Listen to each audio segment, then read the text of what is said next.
네, 안녕하세요. 불만찬 기자들 만기자입니다. 좀 속도감을 높이기 위해서 집에서 리뷰를 빠르게 촬영을 해보겠습니다. 먼저 포항과 울산의 동해안 더비, 이번 라운드에서 가장 흥미를 끌었던 그런 경기였는데요. 확실히 볼거리가 많았던 그런 경기였습니다. 포항의 뚝배기와 울산의 뚝배기, 포항산 뚝배기와 울산산 뚝배기 중 누가 더 강하냐의 대결, 그리고 아쉽게 불발됐지만 쌍용 더비, 어쩌면 마지막일지도 모르는 쌍용 더비의 성사 여부, 여기에 영덕 출신, 영덕에는 유독 축구인들이 많죠. 선후배 관계인 박태하 감독과 신태용 감독의 첫 지략 대결, 이렇게 볼거리가 좀 풍성했습니다. 경기는 상당히 좀 치열했습니다. 초반부터 부딪히는 장면이 굉장히 많았는데요. 이호재의 뚝배기가 먼저 발휘되기 전에 트로야크가 조르지바의 경합 상황에서 머리를 다치는 그런 상황이 연출이 됐습니다. 여기에 황인재 선수의 패스 미스를 틈타서 에릭이 절호의 찬스를 잡았지만 놓치는 그런 장면도 있었고요. 초반부터 이거 뭔가 두근두근 되는 그런 분위기였는데 포항이 먼저 선제골을 넣었습니다. 기성용의 코너킥을 이호재가 헤더로 밀어 넣었는데 기성용은 포항에 와서 첫 공격 포인트를 기록을 했고요. 이호재는 동해안 더비 3경기 연속골, 직접 출전한 경기에서 3경기 연속골을 뽑으면서 신흥 울산 킬러로 거듭이 났습니다. 헤더 득점 과정에서 뭐 미스매치가 있었거나 그런 장면은 아니었는데 정승현이 이호재를 놓치는 그런 모습이 있었거든요. 확실히 정승현 선수가 뭐 오랜만에 경기를 뛰기도 했고 부상 여파도 있고 여러모로 컨디션이 좀 안 좋다는 걸 한참 정성기 시절에는 이런 장면이 거의 안 나왔거든요. 근데 이호재의 힘에 완전히 밀리는 그런 모습이 나왔습니다. 포항이 분명 유리한 고지를 점했습니다. 포항은 이 경기 전까지 선제골을 넣은 4경기에서 모두 승리했거든요. 그러니까 1대0 승리를 할 줄 안다는 그런 팀인데 4분 만에 동점골을 내주고 말았습니다. 프리킥이었는데요. 상당히 좀 먼 거리였습니다. 그래서 이진현이 문전으로 올렸지만 뭐 얼마나 강하게 올릴지 보통은 높이 뛰어서 차서 헤딩 경합을 시키는 경우가 많은데 이진현의 거의 프리킥은 직접 프리킥보다 더 빠른 아주 강도가 센 그런 날카로운 프리킥으로 날아왔고요. 허율의 이마에 정확히 맞으면서 득점이 됐습니다. 허율은 마음고생이 참 많았죠. 3월 이후 제주전 이후에 6개월 만에 시즌 4호 골을 넣었고요. 신태용 감독에게 결국 귀중한 승점을 안겼습니다. 막판에 양팀이 뭐 난타전 주고받는 장면이 있었지만 결국은 득점이 나오지 않으면서 1대1 무승부로 끝났습니다. 울산 입장에서 조금 더 반가운 승점이 될 것 같아요. 울산이 이전에 3연패를 당하고 있었고 상당히 경기력적으로도 조금 많은 문제를 드러냈었잖아요. 그래서 어떻게든지 동해안 더비를 통해서 반등을 해야 된다는 공감대가 있었는데 확실히 미니 전지훈련 속초로 일주일간 다녀온 효과가 드러나는 것 같습니다. 신대영 감독은 시즌 도중 부임해서 아무래도 마음과 몸이 지친 선수들에게 휴식을 부여하는 식으로 그러니까 달래면서 끌고 가는 식으로 팀을 운영했는데 결과가 나오지 않았죠. 근데 이번 전주훈련을 통해서 처음으로 본인이 원하는 것을 요구하는 그런 시간이 되었던 것 같고 그리고 어떤 축구를 원하는지 우리가 어떤 축구를 했으면 하는지를 주입하는 그런 시간 또 선수들 입장에서는 감독에 대해서 조금 이해도를 높이는 그런 시간이 되었던 것 같아요. 그래서 이날 전체적인 울산 내부 분위기도 경기력은 상당히 좀 많이 좋아졌다. 못 이긴 게 아쉬울 정도였다라는 또 평가가 좀 있었던 것 같고요. 확실히 이날 3백을 들고 나온 걸 보면 이제 신정 감독이 어떻게 컨셉을 잡고 마지막 이 9경기를 치를지가 나온 것 같습니다. 일단 3백에 포커스를 맞추고 좀 안정적으로 가되 공격은 좀 빠른 선수들로 만들려고 하는 그런 모습이 좀 보였습니다.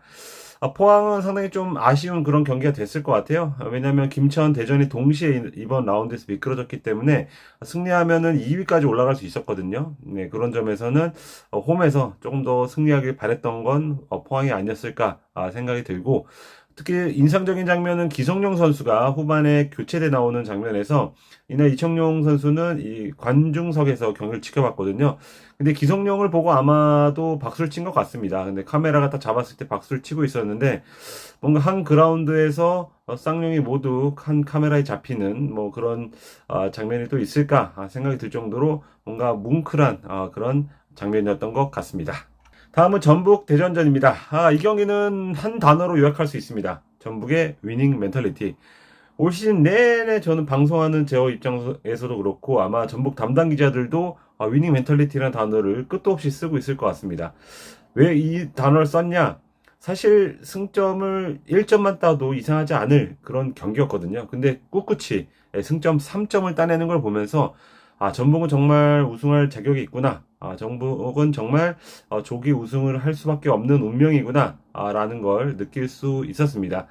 전북이 5월 광주와 13라운드에서 그때 1대0으로 이긴 이후에 넉 달 만에 1대0 승리더라고요. 그 사이에 멀티골을 넣은 경기에서는 모두 이기고 한 골 이하로 넣은 경기는 비기거나 패했습니다. 빠짐없이. 15라운드 제주전, 20라운드 서울전, 27라운드 포항전이 그랬죠. 그러니까 수비가 완벽한 그런 상태는 또 뭐 최소 실점이지만 그런 상태는 아니기 때문에 적어도 2골 이상을 넣었을 때 전북이 승점 3점을 따내는 그런 흐름이었는데 이날은 한 골 넣고도 지킬 수 있다는 걸 보여줬습니다. 더군다나 상대는 2위권 싸움 중인 강팀이거든요. 그런 점에서는 상당히 얻은 게 많은 그런 경기였는데 일단 전반전에는 뭐 득점 없이 팽팽한 접전이 됐죠. 뭐 서로 기회는 있었지만 누가 이렇다 우위를 점한다는 얘기를 하기 어려울 정도로 좀 팽팽한 그런 긴장감이 연출이 됐습니다. 근데 여기에 후반 19분 하창래 파울이 결정적인 요인을 끼쳤죠. 콤파뇨를 잡아채면서 페널티킥이 주어졌고 이것을 콤파뇨가 득점으로 성공을 했습니다. 하창래 선수는 이전에도 뭐 경고 누적으로 퇴장당하거나 그런 장면이 종종 나오는 것 같습니다. 그런 만큼 일단 경기에 나왔을 때는 듬직한 모습은 있는데 간혹가다 이런 어떤 이벤트가 나오기 때문에 대전 입장에선 상당히 좀 고민케 하는 그런 대목인 것 같고요. 이후에 대전이 몰아치는 타이밍이 있었어요. 부상에서 회복한 에르난데스 선수가 이제 복귀전을 치렀고 뭐 주민규 이명재가 교체 투입하면서 공격적으로 나섰죠. 여기 에르난데스가 전 소속팀인 전북을 상대로 오른발 감차 이게 크로스바를 때리면서 황선홍 감독도 엄청나게 아쉬워한 그런 장면이었습니다. 근데 여기에 이제 후반 추가 시간에 저는 상징적인 장면이 전북의 3연 경고였어요. 송범근, 김태현, 이승우 선수가 나란히 경고를 받는데 경고 사유는 하나같이 경기 지연이었습니다. 그러니까 1대0 승리를 지키기 위해서 전북이 얼마나 안간힘을 썼는지 포획 감독이 승부욕이 얼마나 강한지 전북 선수들이 얼마나 이 승점 3점에 이 따내기 위해서 얼마나 노력을 하는지를 엿볼 수 있는 그런 장면이었어요. 뭐 선두 정도 되면 2골 3골 넣고 멋있게 승리해야 되는 거 아니냐, 그걸 보기 위해서 홈팬이 경기장 오는 거 아니냐라고 하실 수 있지만 가장 중요한 건 결국 승점 3점입니다. 그거는 퍼거슨 감독이 이끌던 메뉴가 가장 잘 보여주던, 그리고 조세 무리뉴가 이끌던 첼시가 가장 잘 보여주던 그런 장면이었거든요. 그러니까 우승을 하기 위해서는 다 필요 없다, 결국은 승점 3점이다 라는 것을 포획 감독 그리고 전북이 다시 한번 또 보여줬습니다. 더군다나 전북은 이날 강상윤과 박진섭이 나란히 결장을 했죠. 여기에 김진규는 미국에서 돌아와서 컨디션이 100%가 아니었던 것으로 보여요. 그럼 이제 쓰리미들이 제 어떤 최적의 상태가 아님에도 불구하고 이런 결과를 냈다는 것은 굉장한 큰 어떤 소득이라고 할 수 있습니다. 그만큼 전북이 스쿼드 컨디션 상태가 좋고 기존에 충분히 영입을 했기 때문에 어떤 스쿼드의 구성이 좋다는 것을 다시 한번 알 수가 있습니다. 전북은 포항전을 통해서 무패가 끊겼는데 코리아컵 포함해서 다시 3연승으로 올라섰죠. 대구가 김천을 꺾으면서 지금 9경기 남겨두고 2위 김천과의 승점 차가 20점으로 벌어졌거든요. 뭐 이르면 32라운드 정도의 조기 우승을 확정할 가능성도 있어 보이고요. 뭐 조금 딜레이 되더라도 스플릿 라운드 초반에는 어떤 결정이 날 것으로 보입니다. 대전은 김천전 승리로 좀 반등을 하나 싶었지만 다시 패했습니다. 최근 4경기에서 3패거든요.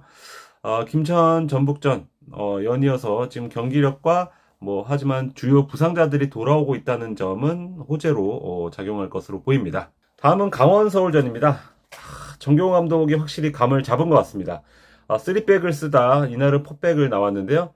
지난 서울전에서 좋은 모습 보였죠. 이상원 선수가 오랜만에 선발로 투입이 됐고 그만큼 서울전 맞춤 전술을 고민했다는 걸 알 수 있죠.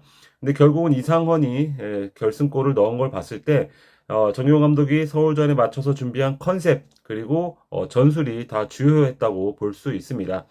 서울은 야잔, 황도윤, 이한도 이렇게 대표팀에 다녀왔거나 아니면 오래 쉰 그리고 오랜만에 회복한 선수들을 선발로 투입했는데 컨디션이 썩 전체적으로 좀 좋아 보이지 않았습니다. 그러니까 일부 선수들의 컨디션이 다르기 때문에 전체적인 밸런스에선 전체적인 선수들의 컨디션이 골랐던 강원과는 차이가 나는 그런 모습이었습니다. 자연스럽게 강원이 초반부터 몰아치는 그런 어떤 흐름이었는데 최철원 선방으로 버티고 버티다가 결국은 누구죠? 잠시만요. 이유현, 죄송합니다. 이유현 선수에게 선제골을 내줬습니다. 이유현은 튕겨져 나온 공을 이 발리슛으로 차 넣은 거지만 그 전 장면을 보면 김대원 그리고 모재현에게 측면이 공간이 열리는 그런 장면이 있었거든요. 그러니까 득점 장면 전에도 그 측면 공간이 열리는 장면이 있었습니다.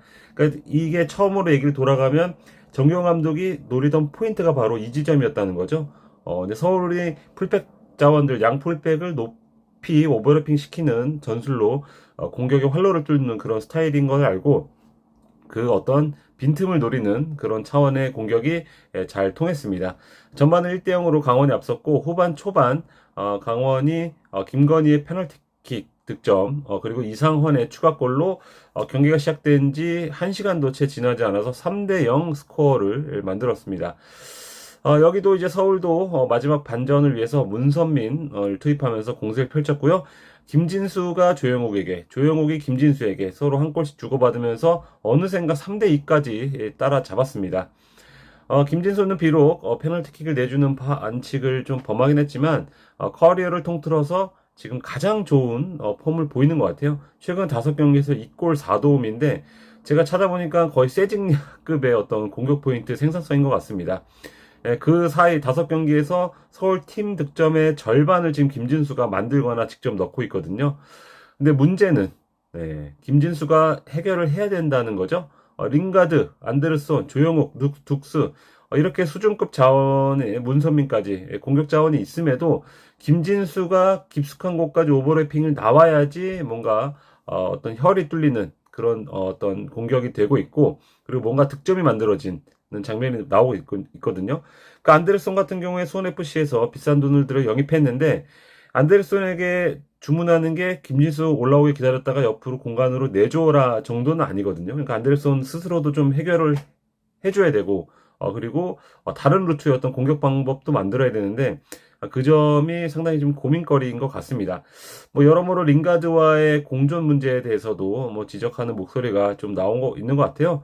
그러니까 안데르손과 링가드가 모두 후방으로 내려오는 그런 어떤 플레이를 선호하죠. 그래서 공을 최대한 많이 만지고 그러니까 원터치보다는 투터치, 쓰리터치를 선호하고 그리고 직접 해결할 수 있는 상황에서도 조금 멋진 플레이로 만들어 가려고 하는 그런 장면이 상당히 좀 많아요.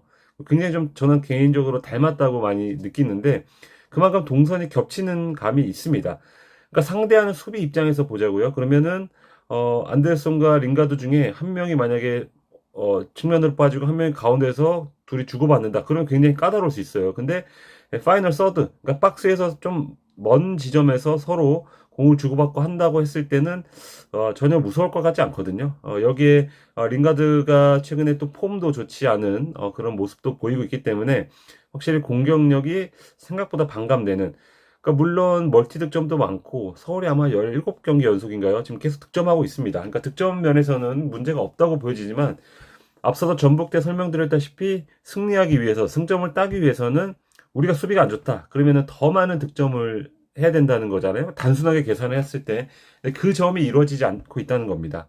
그래서 클리말라의 공백이 상당히 조금 원샷 원킬 되는 클리말라 공백이 상당히 좀 아쉬운 대목인데 근데 부상자를 탓할 수는 없고 어쨌든 간 지금 있는 자원으로 만들어야 되는데 최근에 어쨌든 간 김기동 감독이 활로를 찾지 못하고 있는 거는 좀 분명히 보이기 때문에 최근에 위기가 계속되고 있는 것 같고요. 이번 라운드 결국 패하면서 하스로 내려가게 됐습니다. 정교호 감독은 시행착오가 있었죠. 물론 초보 감독은 누구나 다 겪는 그런 시행착오인데 정교호 감독도 따로 뭐 얘기했듯이 전북과의 코리아컵 준결승 1차전이 뭔가 계기가 된 것 같습니다. 그날 3백을 썼고, 그래서 이게 될까 아마 내심, 어떤, 뭐, 의심도 했을 것 같아요. 정경호 감독 본인조차도. 근데 그 경기에서 거의 전북을 잡을 뻔했죠.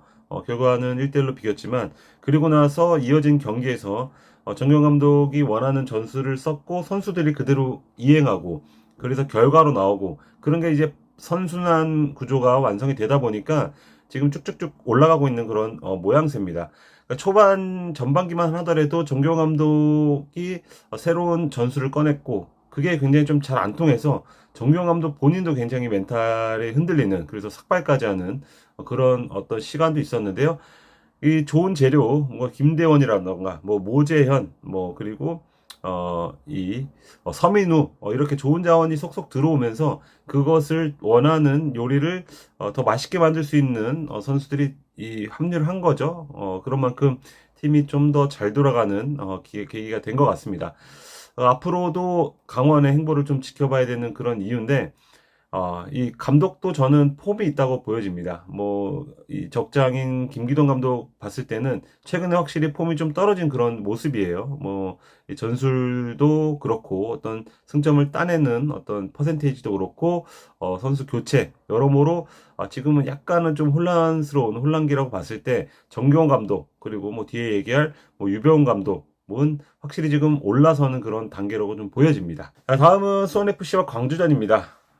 프리뷰를 하면서도 가장 궁금했던 거, 그래서 저도 언급을 했었는데, 과연 수원FC가 원하는 대로 치고받는 난타전이 될까? 아니면 광주가 원하는 대로 1대0 승부가 될까?가 궁금했습니다. 뭐, 이정효 감독도 비슷한 얘기를 했더라고요. 그 본인 생각에는 좀 지루한 경기가 될 것으로 좀 예상을 했다. 그런데 수원FC가 자주 보이는 양상대로 경기가 흘러갔습니다. 아마도 이게 수원FC의 홈의 어떤 기운이 아닐까라는 생각이 좀 들 정도로 총 6골이 터졌는데요. 그중 4골을 터뜨린 게 광주였습니다. 전반 8분이었죠. 오우성의 슈팅. 이게 깎아차고 있긴 했지만 이 날카로운 코스로 갔다기보다는 살짝 굴절이 되면서 좀 행운의 골 비슷하게 됐습니다. 근데 더 안타까운 거는 안준수 선수 이날 굉장히 좀 고생을 많이 했는데 안준수 선수가 잡을 수 있는 공을 놓치면서 자책골로 좀 기록이 됐습니다. 이때부터 좀 심상치 않았죠. 23분 사박이 페널티킥으로 동점골을 넣었어요. 수원FC에서 안준수가 고생했다면 광주에선 박인혁 선수가 상당히 좀 마음고생이 심했을 텐데 사박의 페널티킥을 어떤 내주는 그런 반칙을 범했고 그리고 뒤에 또 동점골을 내주는 장면에서도 자책골을 기록한 게 박인혁 선수였습니다. 변준 선수는 35분에 또 헤더로 앞서가는 골을 넣었죠. 이번 라운드는 유독 헤더 컨테스트라는 느낌을 들 정도로 헤더골이 많았어요. 뭐 이호재, 허율, 카이오 선수 있었고 헤이스도 그렇고요. 근데 저는 변준수 선수의 헤더가 난이도도 가장 높고 만약에 예술 점수를 준다면 가장 높은 점수를 주고 싶은 그런 득점이었습니다. 그러니까 높이 타점도 그렇지만 내려 찍는 스킬도 그렇고 그렇게 막 이게 반드시 내가 헤딩을 따야 된다 그런 또 상황은 아니었거든요. 그런 점에서 변준수의 헤더가 굉장히 좀 난이도가 높은 헤더였고 이날 전체적으로 봤을 때 변준수가 저 개인적으로는 KOM이라고 보는데 이 사박과의 헤딩 경합에서도 4번 모두 승리했고 뭐 패스 정확도도 95%가 넘었고 득점까지 하고 여러모로 공수에 걸쳐서 확실히 국대에 다녀온 효과가 나오는 것 같다. 국대에 좀 어울리는 그런 실력을 발휘한 것 같습니다. 결국은 말씀드린 대로 박인혁의 자책골로 전반에만 2대2 총 4골이 터집니다. 후반에는 좀 조용히 흘러가나 싶었습니다. 근데 막판에 다시 경기장이 시끌시끌해졌는데 37분 조성건의 슬라이딩 슛이 득점으로 연결됐죠. 그 과정에서 조성건이 슛을 한 다음에 조성건의 어떤 스터드가 안준 선수의 안면을 강타한 것으로 보였어요. 그래서 이제 공격자 파울이냐 아니면 득점이냐를 두고 VAR이 가동됐고 그걸로 인해서 시간이 상당히 좀 지연이 됐는데 결국은 득점이 인정이 됐습니다. 이때 광주 선수들이 상당히 좋아하는 모습을 보면서 뭔가가 이 광주가 굉장히 이 승리가 간절했구나라는 걸 좀 느낄 수 있었고요. 여기에 헤이스가 추가 시간에 헤더로 득점을 하면서 광주가 4대2로 승리를 했습니다. 광주가 올 시즌 3골 이상 넣은 거는 이번이 처음이고요. 4골 이상은 지난해 2라운드였죠. 강원전 이후에 처음입니다. 광주 팬분들에게 참 낯선 결과, 우리는 한 골 넣고 이기고, 뭐 1대1로 비기고, 이런 경기가 참 많았던, 어떤 경기를 많이 지켜봤을 텐데, 참 낯선 경기가 된 것 같고요. 근데 이정효 감독은 뭐 4득점에 대한 만족도 만족이지만, 2실점에 대한 불만족이 확실히 조금 있는 것 같습니다. 그래서 나는 최저 실점을 원한다. 이렇게 기자회견에서 얘기를 했습니다. 광주는 지금 7, 8라운드 이후 처음으로 연승을 따냈고요. 그리고 최근 4경기에서 3승 따내면서 어느샌가 5위까지 점프를 했습니다. 뭐 팬들이 얘기하는 이정을 걱정은 하는 게 아니라 라는 거를 새삼 좀 느끼게 되는데, 수해분 반면에 4연승을 하면서 뜨겁게 달아올랐죠. 근데 최근 3연패로 다시 좀 차갑게 식은 느낌입니다. 지금 안양이 위로 지금 올라가고 있으면서 수원FC가 위기감이 조금 더 고조되고 있는 것 같아요. 여기에 윌리안이 스포츠 탈장으로 당분간 빠질 예정이어서 공격도 문제고, 근데 여기에 지금 계속해서 대량 실점을 하고 있다는 수비도 문제고, 김은중 감독 굉장히 좀 고민이 많이 될 것 같습니다. 네, 안녕하세요. 만 기자입니다. 10시 7분 막 지나고 있는데요. 안양 종합운동장입니다. 아직도 선수들은 퇴근하지 못하고 안양 팬들에게 지금 사인을 해주고 있습니다. 저는 잠시 빠져나와서 경기장 근처에서 간단한 리뷰 먼저 좀 말씀을 드리겠습니다. 안양이 3연승을 달렸습니다. 지금 대전, 서울 그리고 제주를 꺾으면서 K리그 1 구단 창단 이래 첫 연승이었는데요. 첫 3연승을 질주를 했습니다. 승점도 왕창 최근 3경기에서 9점을 따면서 상스와의 승점차를 5점, 그리고 강등권과의 승점차를 5점, 똑같이 5점씩 벌리고 좁히면서 후반기 6강 경쟁의 태풍의 눈으로 이렇게 떠올랐습니다. 오늘 경기를 돌아보면 이길만한 그런 경기였던 것 같아요. 물론 뭐 선제의 실점을 하고 전반 22분 유인수의 퇴장 덕을 본 거는 사실이지만, 전체적인 경기의 강도, 선수들의 에너지, 그리고 투쟁심, 그리고 득점력, 득점 루트 뭐 하나 빠지는 게 없었습니다. 경기 후에 경원 선수 잠시 만났는데요. 유병훈 감독에 대해서 좀 극찬을 많이 하더라고요. 왜 안양을 그렇게 상대 팀들이 힘들어할까 생각해보면, 유병훈 감독의 풍부한 어떤 공부, 연구를 통해서 새로운 전술을 꾸리는 게 상대가 굉장히 좀 어려워하는 것 같다. 이날 라인업은 거의 대전전과 동일했거든요. 그래서 제주 역시 불이 꺼졌네요. 제주 역시 그때와 좀 비슷하게 나오겠거니 이렇게 예상했는데, 아마 디테일적으로는 조금 제주를 힘들게 할 만한 그런 요소가 있었던 것 같습니다. 여기에 외국인 효과를 빼놓을 수 없죠. 뭐 토마스 선수 얘기를 많이 하는데, 지금 마테우스, 뭐 마지막 골에 어시스트한 마테우스, 그리고 못다가 빠진 경기에서 결승골을 넣은 유키치, 그리고 퇴장을 유발한 야고 선수까지 뭐 누구 하나 빠져도 손색이 없는, 그리고 지금 에드와르도 선수도 최근에 노력을 많이 하고 있다는데, 모든 선수가 지금 거의 100% 이상을 지금 해주고 있습니다. 이런 팀은 올해 지금 전체 구단을 통틀어서 안양밖에 없다고 생각하고, K리그 역사상 이렇게 다양한 선수가 다양한 포지션에서 좋은 활약을 펼치는 케이스가 있을까 싶을 정도입니다. 그건 아마 뭐 유병훈 감독의 어떤 선수단 관리에도 있겠고, 스카우트의 어떤 능력일 수도 있겠죠. 뭐 경경원 선수 같은 경우에는 누군지 모르겠지만 확실히 눈이 좋은 것 같다, 이렇게 또 평가를 좀 내리기도 했습니다. 다음은 울산입니다. 신태용 감독이 오늘 경기를 좀 보고 갔는데요. 저 역시도 하프타임에 잠깐 만났는데, 조금씩 그 전주련 효과가 포항대에서 좀 드러났다고 그렇게 또 좀 얘기를 하더라고요. 경기력적으로도 조금 올라오고 있고, 지금 뭐 정승현이나 말컹 그 몇몇 선수를 제외하고는 컨디션도 대다수가 다 지금 좋아지고 있어서 점점 좋아질 것이다, 이렇게 예고를 했습니다.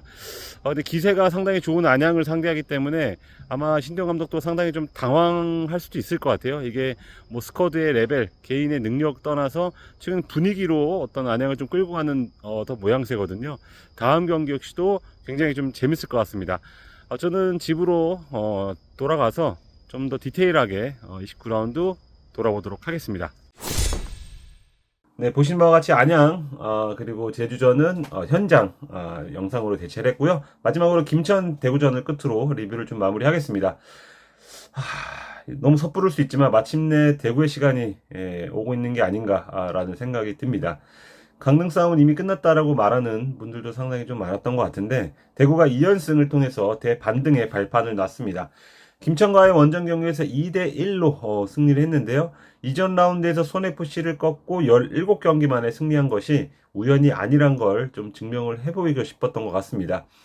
김병수 감독은 부임 이후 시즌 도중에 부임한 이후에 많은 시행착오를 겪었죠. 그 과정에서 어느 정도 답을 찾은 것 같습니다. 공격엔 세징야, 수비엔 카이오 이렇게 외국인 선수 다른 외국 선수가 많지만 이렇게 외국인 2명만 딱 선발로 두고 나머지는 헌신적으로 뛸 수 있는 선수를 배치하는 식으로 전반부터 투쟁적으로 좀 부딪힙니다. 이용래 정재상을 김천전에 하프타임에 교체를 했거든요. 그러니까 45분에 모든 걸 쏟고 교체를 해주는 방식으로 에너지를 계속해서 충전, 에너지가 유지되게끔 만드는 겁니다. 그만큼 세징야의 수비 부담도 줄어들겠죠. 그리고 세징야가 공격에 가담하고 공격에서 마법을 부릴 수 있는 환경을 조성을 잘 해놓는 그런 최근의 모습이에요. 세징야가 최근 2경기 연속 2도움씩 기록했거든요. 그 말은 어떤 김명수 감독의 노림수가 적중을 하고 있다. 그러니까 세징야가 마무리를 하는 건 금상첨화지만 조력자로서도 상당히 좋은 능력을 갖고 있기 때문에 세징야 국내 선수, 다른 선수들이 득점할 수 있도록 좀 도와줘 라고 하는 게 지금 어떤 결과로 잘 나오고 있습니다. 그럼 지금 대부분의 득점이 후반에 나오는 걸 보면 전반은 버리고 후반에 딸깍하냐라고 하는데 뭐 그렇게도 볼 수 있지만 다르게 본다면 전반에는 충분히 싸워주고 후반 중반까지 계속해서 싸움을 거는 겁니다. 그러면 이제 자연스럽게 상대팀 입장에서는 체력도 떨어지고 집중력도 떨어지겠죠? 그러니까 그 틈을 대구가 노린다고 저는 좀 이해하고 있는데 수협전을 보면 후반 34분 이후에 3골이 나왔죠. 그리고 김천전에서 후반 20분 이후에 2골이 나왔습니다. 이거는 우연이 아니라고 좀 보여집니다. 그러니까 김문수 감독이 세징야를 중심으로 팀을 어떻게 꾸릴지 그것 역시도 고민을 했겠지만 전체적인 90분을 넣고 봤을 때 우리의 강점이 발휘되는 시간은 후반 20분 이후라고 보고 거기에 승부수를 띄운 거죠.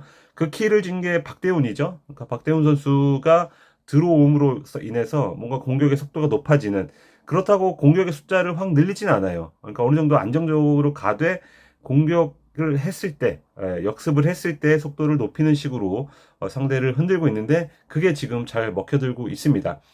팀 내부 얘기로 좀 살짝 들어봤더니 훈련 때도 상당한 좀 분위기가 좋다고 그래요. 그러니까 어떤 분위기냐면 우리가 실전에 갔을 때도 뭔가 승점을 따낼 수 있을 것 같다는 이게 왜냐하면 선수들은 훈련을 해보면 안다 그러죠. 이렇게 했을 때 이거 우리 경기장 가면 안 될 것 같은데 뭔가 혼란스러운데 전술이 뭔가 이게 안 맞는데 쟤랑 나랑 뭔가 해야 되는데 지금 여기서도 안 맞는데 경기장 가면 잘 맞겠어? 뭐 이런 식의 얘기를 많이 주고받는데 지금 대구 내부에서는 지금 현재 김용수 감독이 최근 4-5경기에서 하던 이 선수 구성 이 전술, 이 전략 자체가 우리한테 잘 맞는다는 느낌을 많이 받는다 그래요. 그래서 선수와 가까운 분들은 최근에 2연승을 충분히 예측할 수 있었다라고 할 정도로 최근에 분위기가 많이 올라왔고 그걸 알 수 있는 단초가 장성원 선수의 득점이죠. 이날도 선제골을 넣었는데 장성원 선수가 득점한다? 이거는 뭔가 지금 올바른 길로 가고 있다. 왜냐하면 장성원 선수를 무시하는 게 아니고 거의 1년에 한두 골, 선수 본인이 얘기했듯이 그렇게 득점을 하는 선수인데 결정적인 순간에 꼭 골을 넣는 그런 어떤 그 흐름이 있었거든요. 지난해 승강 플레이오프도 그렇고 중요한 경기 그리고 팀이 뭔가 딱 흐름을 탔을 때 뭔가 장성원 선수도 그 흐름에 따라서 뭔가 보여주는 그런 모습이 있었기 때문에 저는 장성원 선수의 득점이 상당한 좀 메시지를 전달한다고 보고 카이오 선수는 대박입니다. 벌써 5골 수비수인데 지금 웬만한 미드필더 웬만한 공격수보다 많은 골을 넣고 있습니다.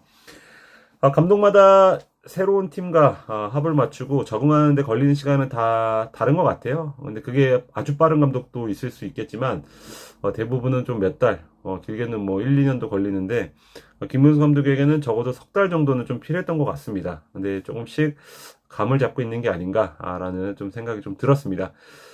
김천은 10월에 전역자들에 대비해서 뭔가 새로운 선수를 좀 테스트하는 김에 좀 새로운 전술도 한번 선보인 것 같아요. 이날 라인업을 봤을 때는 3팩처럼 보였습니다. 여기에 지금 민경현 선수, 아직도 인천에서는 민경은을 그리워한다 그러죠. 민경은 선수를 우측 윙백으로 두고 박태준 선수에게 중원 연결고리 역할을 맡기면서 뭔가 새로운 것을 좀 테스트했는데 아직은 손발이 좀 잘 맞지 않는 그런 모습이 있었어요. 그래서 지금 최근에 2연패의 흐름으로 좀 가고 있는데 대구전에서 좀 아쉬웠죠. 막판에 이동경 페널티킥이 터지고 그리고 또 한 번의 페널티킥을 얻었지만 VR로 취소가 되는 그런 좀 불운도 겪었습니다. 김철의 문제는 수비예요. 뭐 그 전에 아주 좋았던 선수들, 뭐 박승욱 선수라던가 그런 선수들이 속속 전역을 하고 난 이후에도 그래도 잘 버텼는데 최근 4경기 연속 2실점 중이거든요. 그러니까 수비 전술의 변화 그리고 수비진 개개인의 어떤 뭐 실력, 수비 조직력, 뭐 기타 등등의 아마 요인이 되겠죠. 그래서 최근 4경기 8실점을 하면은 이기기는 쉽지 않습니다. 냉정하게. 예, 그런 만큼 김천이 마지막 2위 싸움을 좀 이어가기 위해서는 수비 안정화부터 필요한 게 아닌가 생각이 들었습니다. 네, 여기까지 29라운드 리뷰해봤습니다. 앞으로도 계속 뭐 현장에서도 찍고 이렇게 스피드하게 왜냐면 뭐 전문성 뭐 그런 측면에서는 제가 화요일에 냈다가는 어떤 경쟁이 되지 않기 때문에 스피디하게 한번 리뷰를 계속해서 올려보겠습니다. 감사합니다.